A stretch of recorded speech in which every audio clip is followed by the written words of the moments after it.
नमस्कार दोस्तों। स्वागत है आपका आपके जीएस सखा चैनल में, जहां हम आगामी प्रतियोगी परीक्षाओं के लिए सबसे महत्वपूर्ण करंट अफेयर्स को डिस्कस करते हैं।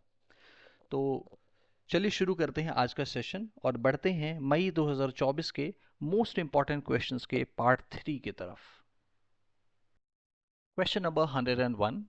Recently, which organization has released upgraded dietary guidelines for Indians to suit modern eating habits for 2024?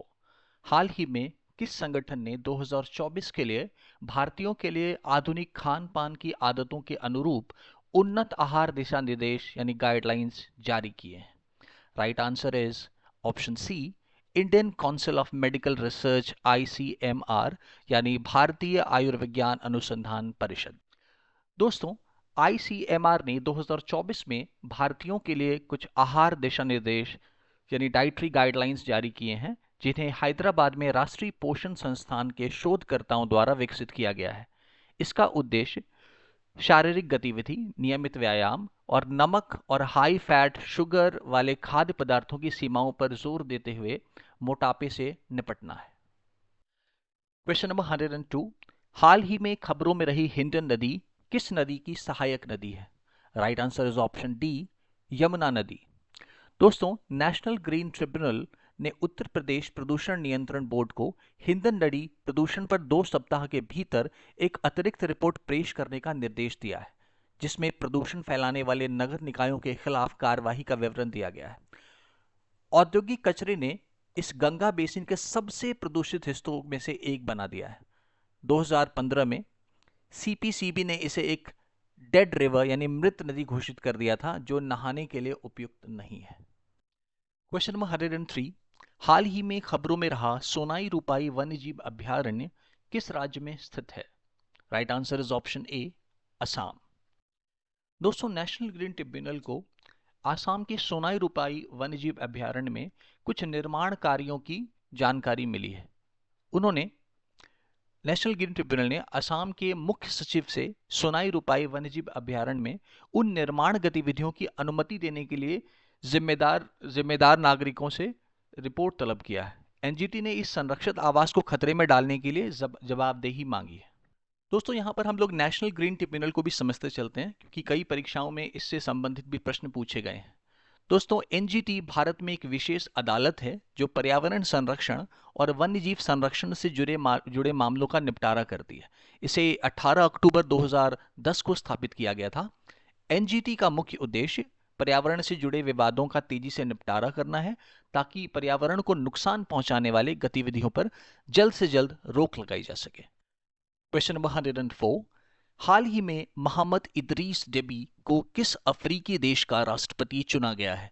Right answer is option B, Chad. अगले प्रश्न की तरफ बढ़ते हैं। Question number 105। हाल ही में भारत के बीच 5वीं संयुक्त सीमा शुल्क समूह JGC यानी 5th joint group of customs की बैठक कहां हुई थी? The right Uttar is option A, Ladakh. Question number 106। हाल ही में किस राज्य ने जंगल की आग को रोकने के लिए पिरुल लाओ और पैसे पाओ अभियान शुरू किया है? The right answer is option B, Uttarakhand. दोस्तों, पिरुल लाओ पैसे पाओ एक हिंदी नारा है, जिसका उद्देश्य पिरुल के बदले लोगों को पैसे देना है। पिरुल चीड़ के पेड़ की सूखी पत्तियों को कहते हैं। इस अभियान का उद्देश्य दोस्तों लोगों को इन सूखी पत्तियों को इकट्ठा करने के लिए प्रोत्साहित करना है, ताकि उन्हें बदले में पैसे मिल सके। इस तरह से न केवल पर्यावरण की सफाई होगी, जंगल में लगने वाले आग से बचाव होगा, बल्कि लोगों को आर्थिक लाभ भी मिलेगा। उत्तराखंड के सीएम धामी ने सहकारी समितियों और युवा समूह सहित सार्वजनिक भागीदारी का आग्रह करते हुए इस अभियान को शुरू किया है। ध्यातव्य है कि इस अभियान में 50 रुपए प्रति किलोग्राम के भुगतान पर चीड़ के पेड़ की पत्तियों को इकट्ठा करना शामिल है। एकत्रित पत्तियों कुछ उद्योगों को बेची जा रही हैं। इसका लक्ष्य वन विनाश को रोकना और जंगल में लगने वाली आग से बचाव है। Question number 107। एजेंडा 2063 जो हाल ही में समाचारों में देखा गया, किस संगठन से संबंधित है? Right answer is option C, अफ्रीकी यूनियन। दोस्तों, एजेंडा 2063 अफ्रीकी संघ यानी अफ्रीकन यूनियन की एक पहल है। इसका उद्देश्य 2063 तक एक समृद्ध, एकीकृत और शांतिपूर्ण अफ्रीका का निर्माण करना है। इस योजना का लक्ष्य अफ्रीका के सामाजिक आर्थिक विकास को तेज करना और इसे वैश्विक स्तर पर एक महत्वपूर्ण शक्ति के रूप में स्थापित करना है। क्वेश्चन नंबर 108, हाल ही में कृषि और किसान कल्याण मंत्रालय ने किस स्थान पर कृषि एकीकृत कमान और नियंत्रण केंद्र का उद्घाटन किया है? राइट आंसर इज ऑप्शन ए, नई दिल्ली। दोस्तों क्वेश्चन नंबर 9 की तरफ चलते हैं। पीटर पेलेग्रिनी हाल ही में किस देश के नए राष्ट्रपति बने हैं? दोस्तों इसका राइट उत्तर है option B, Slovakia. Question number 110, हाल ही में खबरों में रहे वेस्ट नाइल बुखार यानी कि वेस्ट नाइल फीवर जो कि रिसेंटली न्यूज में रहा है, इसका प्रेरक एजेंट क्या है? Right answer is option B, विषाणु या वायरस। दोस्तों केरल के स्वास्थ्य विभाग ने केरल के कोझिकोड, मलप्पुरम और त्रिशूर जिले में वेस्ट नाइल बुखार के 5 मामलों की पुष्टि की है। यह वायरस मुख्य रूप से पक्षियों को संक्रमित करता है और प्रवासी पक्षियों के माध्यम से लोगों तक फैलता है। क्वेश्चन नंबर 111, कौन सा दिन विश्व रेड क्रॉस और रेड क्रीसेंट दिवस के रूप में मनाया जाता है? Right answer is option B, 8 मई। दोस्तों 8 मई को विश्व रेड क्रॉस और रेड क्रिसेंट दिवस मनाया जाता है। यह दिन रेड क्रॉस और रेड क्रिसेंट आंदोलन के संस्थापक हेनरी ड्यूनेंट के जन्मदिन का भी प्रतीक है। इस दिन को मनाने का उद्देश्य रेड क्रॉस और रेड क्रिसेंट सोसाइटियों के द्वारा किए जा रहे माननीय कार्यों की सराहना करना है। क्षमा कीजिएगा, मानवीय कार्यों की सराहना करना है और उनके योगदान को मान्यता देना है। दोस्तों क्रिसेंट का मतलब अर्ध चंद्रमा होता है। क्वेश्चन नंबर 112, हाल ही में खबरों में रहा पाइरेनीज पर्वत किन 2 देशों के बीच एक प्राकृतिक सीमा बनाता है? इसका सही उत्तर है ऑप्शन डी, स्पेन और फ्रांस। दोस्तों हाल में फ्रांसीसी राष्ट्रपति ने निजी बातचीत के लिए पाइरेनीज टूरमलेट दर्रे पर चीनी राष्ट्रपति शी जिनपिंग की मेजबानी की। पाइरेनीज स्पेन और फ्रांस के बीच एक प्राकृतिक सीमा को बनाता है। क्वेश्चन नंबर 113, हाल ही में समाचार में देखा गया लेबर कंजेनिटल अमोरोसिस क्या है? Right answer is option B, a rare genetic eye disorder. यह एक दुर्लभ अनुवांशिक आंख की बीमारी है। ध्यातव्य है कि लेबर कंजेनिटल अमोरोसिस एक दुर्लभ आनुवंशिक विकार है जो जन्म से ही दिखाई देने वाले गंभीर दृष्टि दोष का कारण बनता है। यह विकार रेटिना को प्रभावित करता है जो आंख के पीछे की तरफ होती है और दृश्य जानकारी को मस्तिष्क तक पहुंचाने का काम करती है। एलसीए के कारण रेटिना की कार्य क्षमता कम हो जाती है जिससे दृष्टि हानि होती है। क्वेश्चन नंबर 114, ग्लाइप्टोथोरैक्स पुण्यव्रताई जो हाल ही में समाचार में देखी गई किस प्रजाति से संबंधित है? Right answer is option B, catfish. दोस्तों भारतीय कृषि अनुसंधान परिषद और राष्ट्रीय मत्स्य आनुवांशिकी संसाधन ब्यूरो ने अरुणाचल प्रदेश के टुंग स्ट्रीम जो कि ब्रह्मपुत्र नदी की ही सहायक नदी है में एक दुर्लभ कैटफिश प्रजाति की खोज की दी है। क्वेश्चन नंबर 115 की तरफ बढ़ते हैं। सीमा सड़क संगठन यानी बीआरओ ने हाल ही में अपना 65th स्थापना दिवस मनाया। यह किस मंत्रालय के अंतर्गत आता है? Right answer is option D, ministry of defence. दोस्तों यहां सीमा सड़क संगठन के बारे में जानते चलते हैं। भारत सरकार का यह एक प्रमुख संगठन है जो देश के सीमावर्ती और दुर्गम इलाकों में सड़कों और पुलों का निर्माण करता है और उनका रखरखाव करता है। इनका मुख्य उद्देश्य सैन्य और नागरिक आवागमन को सुगम बनाना है। क्वेश्चन नंबर 116, हाल ही में समाचारों में देखा गया कोलीन क्या है? राइट आंसर इज ऑप्शन ए, यह एक प्रकार का पोषक तत्व न्यूट्रिएंट है। दोस्तों कोलिन एक आवश्यक पोषक तत्व यानी कि नेसेसरी न्यूट्रिएंट है जो हमारे शरीर को सही से कार्य करने के लिए महत्वपूर्ण है। यह कई शारीरिक कार्यों में मदद करता है। कोलिन के अच्छे स्रोतों में अंडे, मांस, मछली, सोयाबीन और फूल गोभी आते हैं। इसकी कमी से यकृत की बीमारियां, हृदय रोग और तंत्रिका तंत्र से जुड़ी समस्याएं हो सकती हैं। क्वेश्चन नंबर 117, हाल ही में समाचारों में देखे गए ओरंगुटान की IUCN स्थिति क्या है? Right answer is critically endangered यानी गंभीर रूप से संकटग्रस्त। दोस्तों यहाँ IUCN को समझते हुए चलते हैं। इसका अर्थ है international union for conservation of nature यह एक ऑर्गेनाइजेशन है जो प्रकृति और पर्यावरण के संरक्षण के लिए काम करती है। IUCN वर्तमान में दुर्लभ जानवरों को endangered, critically endangered, vulnerable, least concern जैसे वर्गों में विभाजित करता है। यहाँ पे क्रिटिकली इंडेंजर्ड का अर्थ है गंभीर रूप से संकटग्रस्त। दोस्तों, यह शब्द उन प्रजातियों के लिए उपयोग किया जाता है जिनकी संख्या बहुत कम हो गई है और वे विलुप्त होने की कगार पर पहुंच गए हैं। इन प्रजातियों का संरक्षण करना बहुत जरूरी है, क्योंकि समय पर अगर सही कदम नहीं उठाए गए तो उनके पूरी तरह से समाप्त हो जाने की संभावनाएं बन जाती हैं। क्वेश्चन नंबर 118, पाकिस्तान ने हाल में किस देश के सहयोग से अपना पहला चंद्र मिशन iCube कमर लॉन्च किया? दोस्तों, इसका उत्तर चाइना है, और इसे जानने में कोई ज़्यादा कठिनाई नहीं है, क्योंकि हम जानते हैं कि पाकिस्तान की एक ही देश है जो मदद कर सकता है, वो है चाइना, और ऐसे मिशन पाकिस्तान के अकेले की हैसियत से बाहर की बात है। दोस्तों, हाल ही में किस देश ने विक्टोरिया शी नाम से AI जनित प्रवक्ता पेश किया है? दोस्तों, AI का मतलब artificial intelligence generated spokes person है, और इसका सही उत्तर है ऑप्शन डी, यूक्रेन। दोस्तों, हम जानते हैं कि AI स्पोक्स पर्सन का मतलब होता है एक ऐसा व्यक्ति या सिस्टम जो आर्टिफिशियल इंटेलिजेंस का उपयोग करके लोगों से बात करता है और उनके सवालों के जवाब देता है। क्वेश्चन नंबर 120, हाल ही में 26वीं आसियान भारतीय वरिष्ठ अधिकारियों की बैठक कहां आयोजित की गई? राइट आंसर इज ऑप्शन ए, नई दिल्ली। दोस्तों, आसियान का पूरा नाम association of south east Asian Nations है। ये एक ऐसा संगठन है जिसमें दक्षिण पूर्व एशिया के 10 देश शामिल हैं। इन देशों का उद्देश्य आपस में मिलकर आर्थिक, राजनीतिक और सांस्कृतिक सहयोग को बढ़ावा देना है। इसके सदस्य देश हैं Indonesia, Malaysia, Philippines, Singapore, Thailand, Brunei, Vietnam, Laos, Myanmar और कंबोडिया। दोस्तों, आपको आसियान देशों के नाम भी याद रख लेने हैं, क्योंकि कई परीक्षाओं में इनसे संबंधित प्रश्न भी पूछे जाते हैं। क्वेश्चन नंबर 121, हाल ही में खबरों में देखा गया MQ-9B प्रीडेटर क्या है? Right answer is option B, high altitude unmanned aerial vehicle, यानी उच्च ऊंचाई वाले मानव रहित हवाई वाहन। दोस्तों, भारत अमेरिका से MQ-9B प्रेडेटर ड्रोन हासिल करेगा और इन्हें तमिलनाडु और उत्तर प्रदेश में तैनात करेगा। जनरल एटॉमिक्स एरोनॉटिकल सिस्टम द्वारा विकसित यह एक उच्च ऊंचाई, लंबी सहन शक्ति वाला सशस्त्र व्हीकल है। क्वेश्चन नंबर 122, हाल ही में किस देश ने उज्बेकिस्तान को हराकर पुरुष AFC U23 एशियाई कप 2024 को जीता है? Right answer is option C, Japan. Question number 123, हाल ही में जोस राउल मोलिनो को किस देश का नया राष्ट्रपति चुना गया?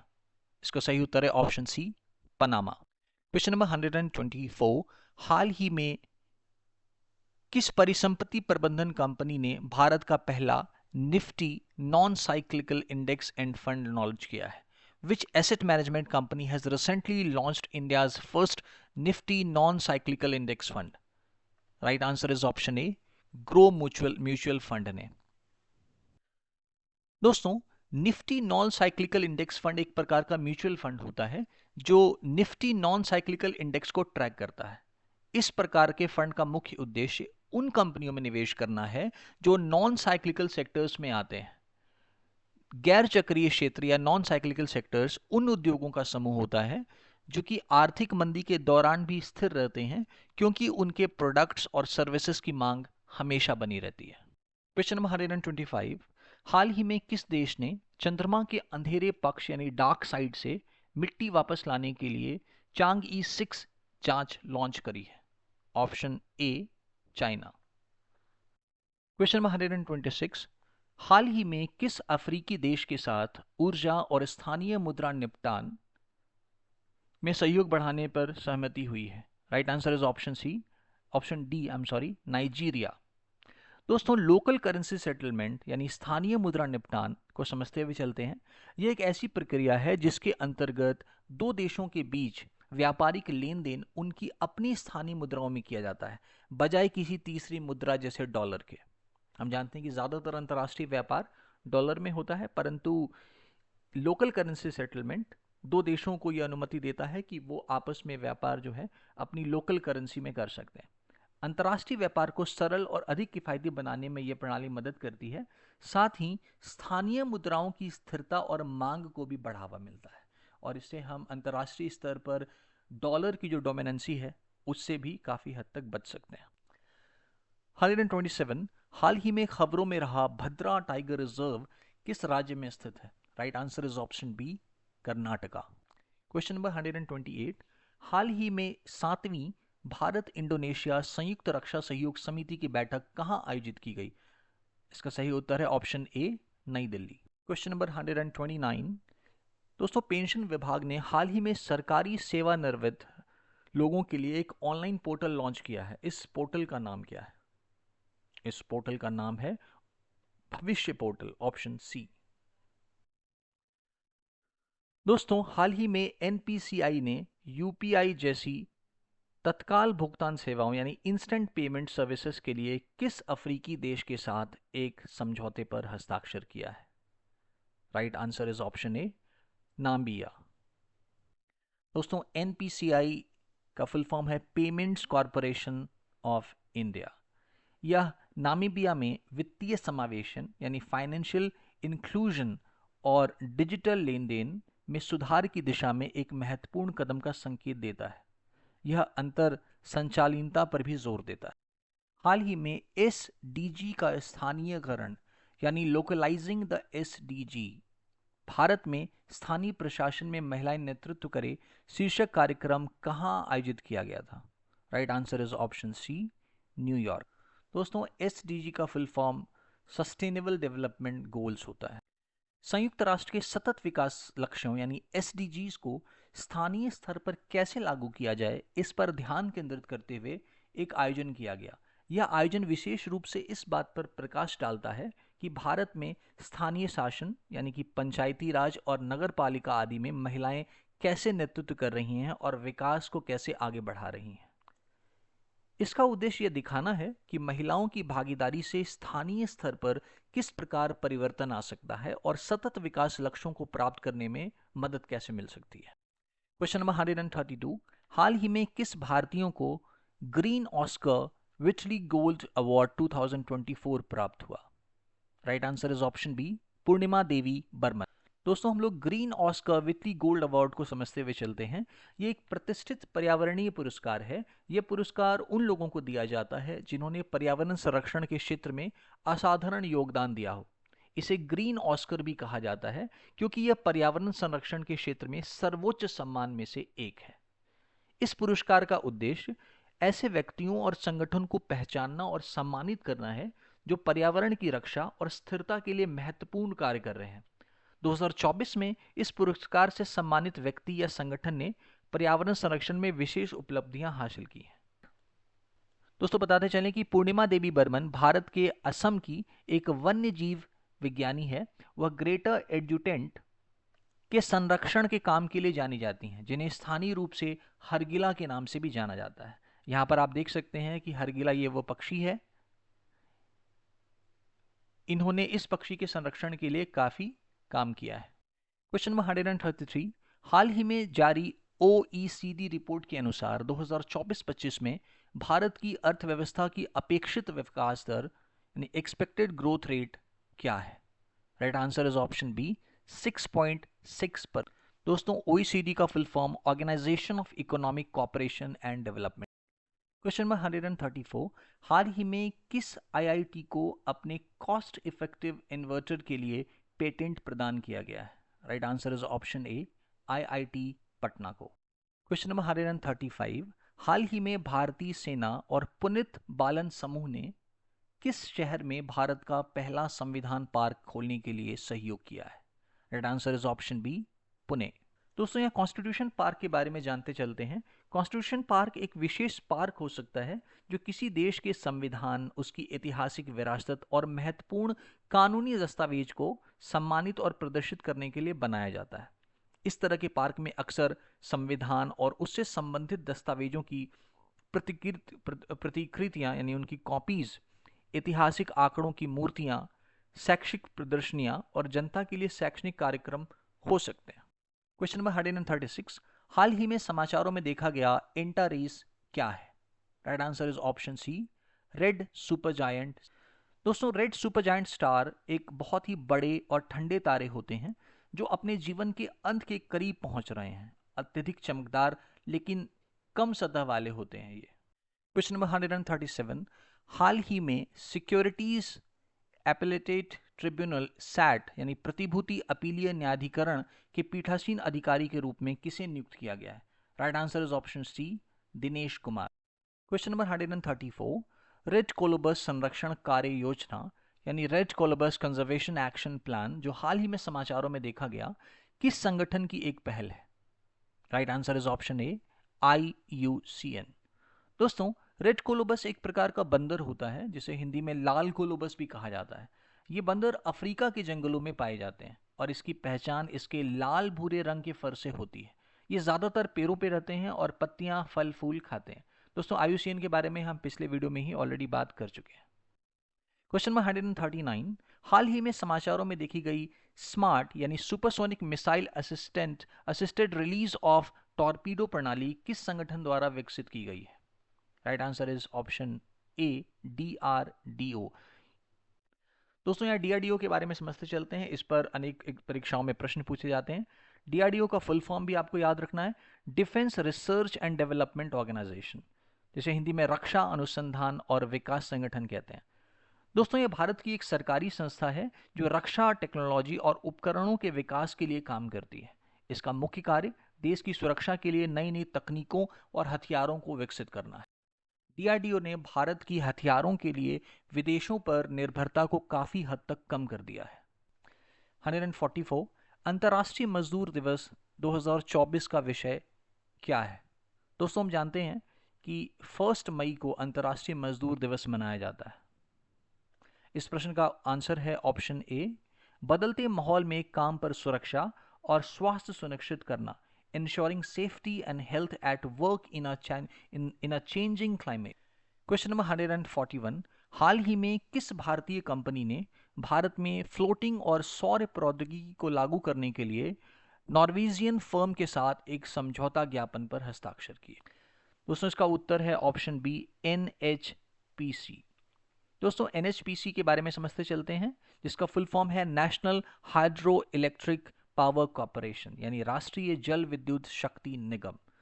दोस्तों, ये एक कंपनी है जो बिजली बनाने का काम करती है, पानी की शक्ति का उपयोग करती है बिजली बनाने के लिए, और इसके लिए नदियों, बांधों आदि से पानी के बहाव का इस्तेमाल करके बिजली पैदा की जाती है। क्वेश्चन नंबर 142, हाल ही में भारत और क्रोएशिया ने विदेश कार्यक्रम परामर्श का 11वां सत्र कहां आयोजित किया?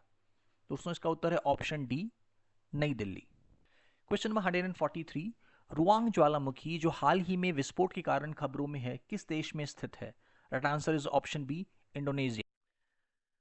हाल ही में इंडियन वैक्सीन मैन्युफैक्चरर्स एसोसिएशन के अध्यक्ष के रूप में किसे नियुक्त किया गया? Right answer is option A, Krishna M. इल्ला। क्वेश्चन नंबर 145, दोस्तों, हाल ही में समाचारों में देखा गया सेरा माद्रे क्या है? दोस्तों, यह एक लैंडिंग शिप है, ऑप्शन बी।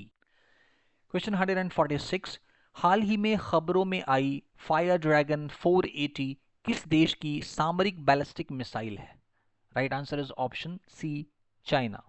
दोस्तों, ये चाइना की एक सामरिक बैलिस्टिक मिसाइल है। It is a tactical ballistic missile of China. Question number 148, हाल ही में भारत के उपराष्ट्रपति ने किस स्थान पर centre for carbon fibre and prepregs यानी CCFP का उद्घाटन किया? Right answer is option C, Bengaluru. दोस्तों, CSIR और NAL संगठनों ने मिलकर 2023 में कार्बन फाइबर विकास को स्वदेशी बनाने पर ध्यान केंद्रित करते हुए कार्बन फाइबर और प्रीपेक्स के लिए एक इंटीग्रेटेड सुविधा की स्थापना करी है। दोस्तों, यहाँ पर हम कार्बन फाइबर को समझते चलते हैं। ये एक ऐसी सामग्री है जो हवा की अनुपस्थिति में कार्बन के फाइबर को उच्च तापमान पर गर्म करके बनाई जाती है। हीटिंग प्रक्रिया सभी अशुद्धियों और अन्य गैर कार्बन तत्वों को हटा देती है, जिससे उच्च शक्ति कम वजन वाली सामग्री निकल जाती है। दोस्तों, ध्यातत्व है कि वर्तमान में भारत घरेलू स्तर पर कार्बन फाइबर का निर्माण नहीं करता है। यह पूरी तरह से इसके लिए अमेरिका, फ्रांस, जापान और जर्मनी देश जैसे देशों से आयात पर निर्भर है। दोस्तों प्रीपेग कार्बन फाइबर की ताकत को राल संचेतन की बहुमुखी प्रतिभा के साथ जोड़ता है, जिससे मिलकर यह एक विभिन्न उद्योगों में हल्के लेकिन मजबूत घटकों के उत्पादन के लिए एक पसंदीदा सामग्री बन जाती है। इस फाइबर का उपयोग विमान आदि में बहुतायत में किया जाता है। दोस्तों यहाँ पर हम NAL यानी नेशनल एरोस्पेस लेबोरेटरीज के बारे में भी जानते चलते हैं। यह भारत में एरोस्पेस अनुसंधान में विशेषज्ञता वाला एक अनुसंधान संगठन है। इसका लक्ष्य भारत में नागरिक विमान विकसित करना है और यह HAL और DRDO और इसरो के साथ मिलकर काम कर रही है। क्वेश्चन 149, हाल ही में पहला international dairy federation Asia Pacific शिखर सम्मेलन कहां आयोजित किया गया था? Right answer is option C, Kochi, Kerala. Question number 150, हाल ही में उत्तर प्रदेश सरकार ने किस जिले में बायोप्लास्टिक पार्क स्थापित करने का निर्णय लिया है? Right answer is option C, Lakhimpur Kheri. दोस्तों ध्यातव्य है कि योगी आदित्यनाथ सरकार प्लास्टिक प्रदूषण से निपटने के लिए लखीमपुर खीरी जिले की गोला गोकर्णनाथ तहसील में कुंभी गांव में एक बायोप्लास्टिक पार्क स्थापित कर रही है। तकरीबन 1000 हेक्टेयर को कवर करने वाली और 2000 करोड़ रुपए की लागत वाली इस परियोजना को बलरामपुर चीनी मिल द्वारा विकसित किया जाएगा। मित्रों, बायोप्लास्टिक्स एक प्रकार का प्लास्टिक होता है जो जैविक सामग्री से बनाया जाता है, जैसे कि मकई, स्टार्च, गन्ने का रस, आलू या अन्य वनस्पति पदार्थ। यह एक पारंपरिक प्लास्टिक से अलग होता है जो पेट्रोलियम बेस्ड होता है। पारंपरिक जो हमारे पास में प्लास्टिक होती है वो पेट्रोलियम बेस्ड होती है, पेट्रोलियम से बनाई जाती है। बायोप्लास्टिक के फायदे और उपयोग की कुछ महत्वपूर्ण बातें हैं। उसके फायदे जो है वो पर्यावरण के लिए बेहतर है, बायोडिग्रेडेबल होता है और ये रिन्यूएबल होता है। बायोप्लास्टिक के उपयोग से हम पर्यावरण को काफ़ी हद तक स्वच्छ रख सकते हैं। यह हमारे लिए प्लास्टिक का एक बेहतर विकल्प भी प्रोवाइड करता है। तो दोस्तों, मई 2024 के महत्वपूर्ण करंट अफेयर्स क्वेश्चन का सेशन यही समाप्त होता है। आशा करता हूं कि आपको जीएस सखा का यह प्रयास पसंद आया होगा। यदि यह वीडियो आपको उपयोगी लगी हो तो लाइक, शेयर और सब्सक्राइब कर हमारा उत्साहवर्धन करें। अगले वीडियो में जल्द मिलते हैं जून 2024 के मोस्ट इंपॉर्टेंट करंट अफेयर्स के साथ। दोस्तों, तब तक के लिए आपके जीएस सखा को अनुमति दीजिए। पढ़ते रहें और आगे बढ़ते रहें। आपका धन्यवाद।